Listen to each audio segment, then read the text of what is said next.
Bismillahirrahmanirrahim. Alhamdulillahi rabbil alamin. Wassalatu wassalamu ala Rasulillah ma ba'd. Assalamualaikum warahmatullahi wabarakatuh.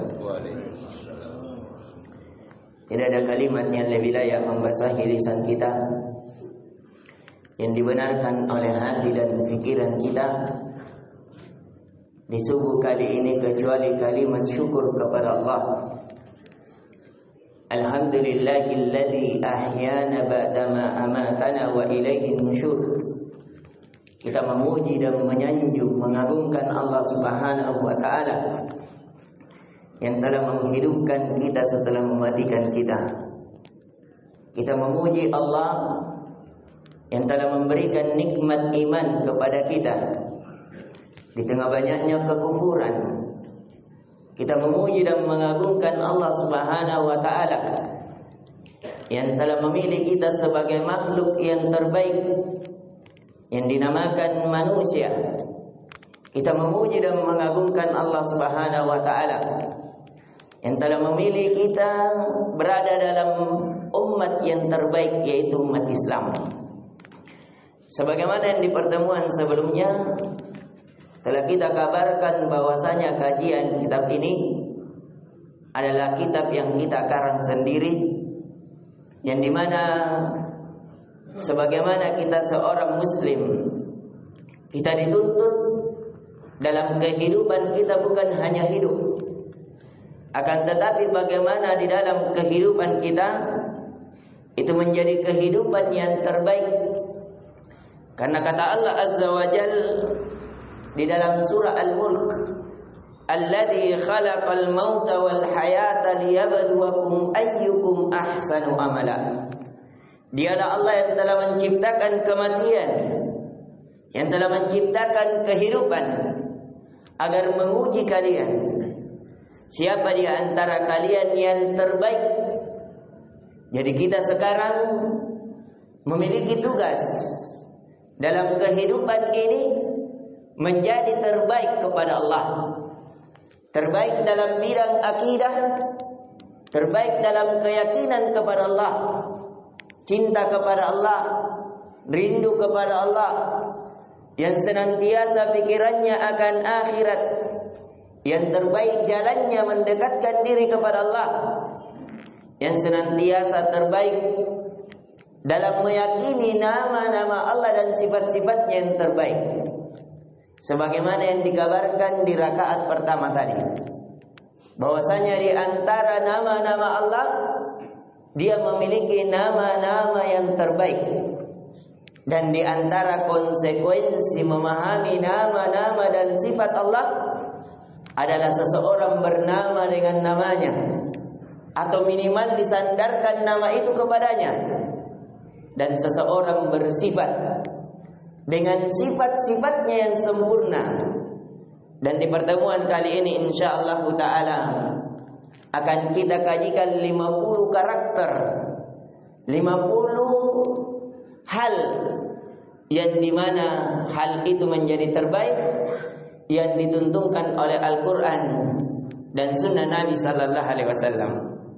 Yang pertama yang kita petik adalah di surah Al-Mulk tadi, bahwa kita ingin menjadi yang terbaik karena kita dituntut dalam kehidupan kita, bahwasanya Allah mengabarkan ayyukum ahsanu amala, siapa yang paling terbaik amalannya kepada Allah. Jadi yang pertama karakter yang harus kita miliki, kita harus paham bahwa kita dituntut bukan hanya beramal, hanya melakukan sholat begitu saja, masuk waktu sholat, masuk waktu puasa, masuk waktu haji, ada uang untuk berumrah, tidak. Akan tetapi kita dituntut memiliki sholat yang terbaik. Sholat yang terbaik adalah yang paling lama berdirinya. Sholat yang terbaik ada sholat yang paling takut, yang paling hina di hadapan Tuhannya. Sholat yang terbaik adalah ketika seseorang merasakan kenikmatan di dalam rukuk dan sujudnya. Sholat yang terbaik adalah ketika seseorang merasakan di dalam salatnya seakan-akan berdiri di hadapan Tuhannya. Itulah salat yang terbaik. Yang kemudian yang kedua, yang di dalam Al-Quran harusnya kita pahami bahwa kita berada dalam umat yang terbaik. Yang kata Allah di dalam surah Al-Imran, kuntum khaira ummatin ukhrijat linnas.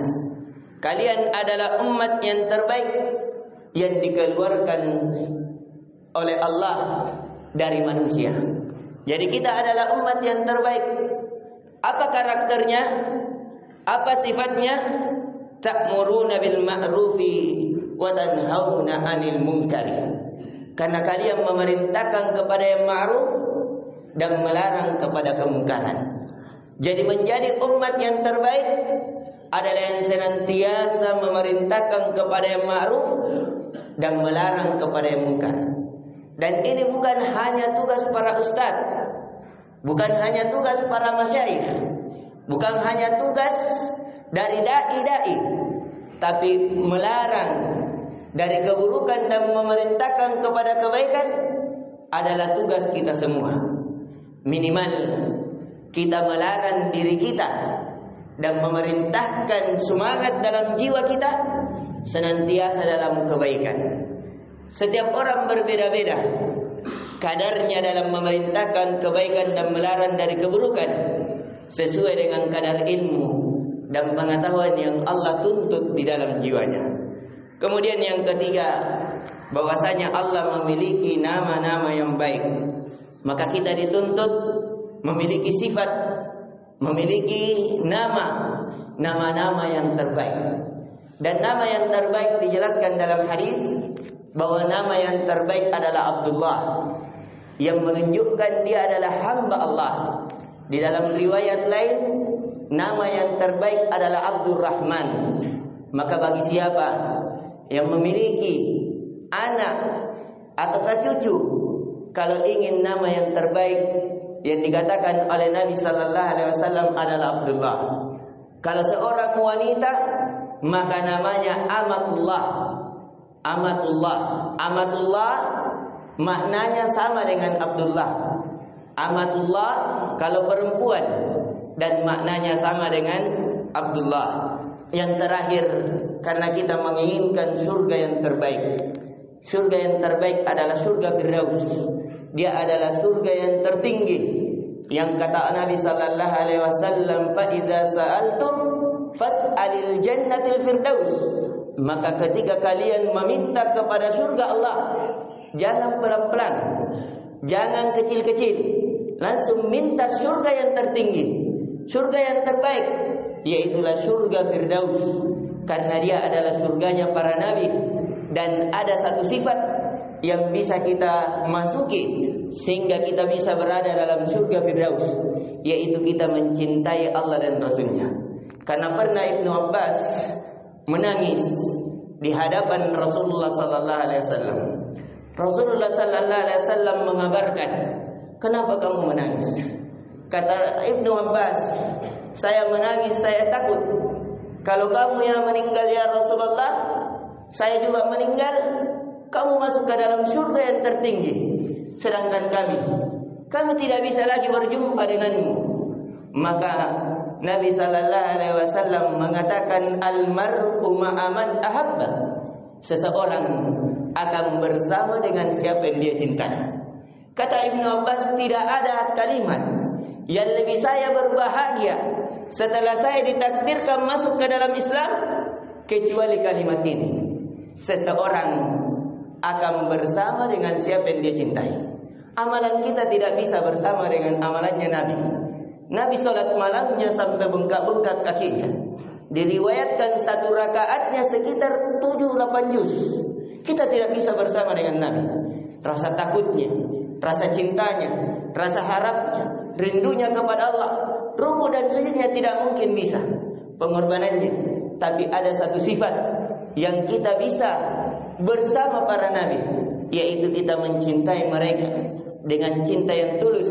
Dengan sebab itu kita akan bersama dengan para Nabi. Ini yang bisa mungkin kita berikan dari beberapa sifat inti yang bisa kita mengambil pelajaran di dalamnya, bahwasanya dalam kehidupan ini kita dituntut menjadi yang terbaik dalam amalan kita. Yang kemudian yang kedua, kita harus pahami, harus senantiasa syukuri bahwa kita dipilih oleh Allah menjadi umat yang terbaik, dan umat yang terbaik adalah umat Islam yang senantiasa memerintahkan kepada kebaikan dan melarang dari keburukan. Kemudian yang ketiga, bahwa Allah memiliki nama-nama dan sifat yang terbaik. Kita dituntut untuk bernama dengannya, bersifat dengannya. Kemudian yang keempat, ketika kita meminta surga, maka mintalah surga yang terbaik, yaitu surga Firdaus, surganya para nabi, surga yang tertinggi. Dan amalan yang bisa kita berada di dalamnya adalah mencintai Nabi sallallahu alaihi wasallam. Ini yang bisa kita berikan, semoga memberikan manfaat. Subhanakallahumma bihamdik, asyhadu an la ilaha illa anta, astaghfiruka wa atubu ilaik. Assalamualaikum warahmatullahi wabarakatuh.